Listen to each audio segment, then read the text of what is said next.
सा 17 बर' फरायसा बिथांमोना देग्लाय बोसोरनि जि JEE मेन्सनि रिजाल्टआव उथ्रिसार जानो हादों। नंगौ, बेयो थारैनो जोंनि थाखाय जोबोद गोजोनथाव खौरां।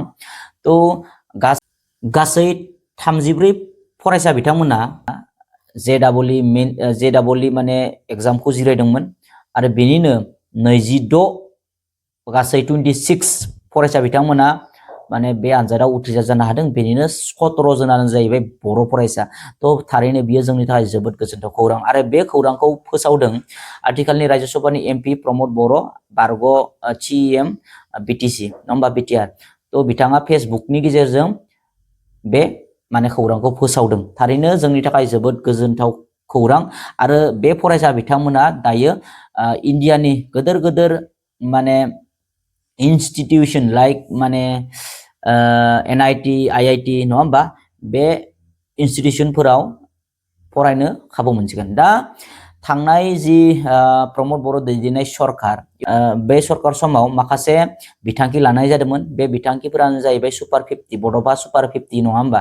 बे बड'फा सुपार 50 नि गेजेरजों माखासे BTC नि फरायसा बिथांमोनखौ फ्रि कचिं होनाय जादोंमोन आरो बिनिनो बे कचिंफोरा जादोंमोन बड'फा सुपार 50 मेडिकेल लेभेलनि मोनसे, बिनि उनाव सुपार 50 इन्जिनियारिंनि मोनसे, बिनि उनाव सिभिल सार्भिस APSC UPSC नि थाखाय BTC नि माने फरायसा बिथांमोनखौ मोनसे एन्ट्रेन्स खुंनानै सेलेक्ट खालामनायनि उनाव बिथांमोनखौ जायफोरा सेलेक्ट जायो नङा होमबा बे सेलेक्ट जानाय गथ'फोरखौ माने माखासे गोदोर गोदोर कचिं सेन्टारफोर टाइप खालामदोंमोन BTC सरकारा आरो बे कचिंफोराव बे सेलेक्ट जानाय फरायसा बिथांमोनखौ माने स्टुडेन्टफोरखौ बेयाव फ्रि कचिं BTC सरकारनिफ्राय होनाय जादोंमोन। बिनिनो देग्लाय बे जि माने दायो 26 जन देग्लाय JEE मेन्सआव उथ्रिसार जादों आरो बिनिनो 17 जना जाहैबाय बर' फरायसा। थारैनो बियो जोंनि थाखाय जोबोद माने गोजोनथाव खौरां। दा थांनाय BTC आव UPPL सरकार माने प्रमद बर' दैदेननाय सरकारा माखासे बहुत मोजां मोजां खामानि मावदोंमोन।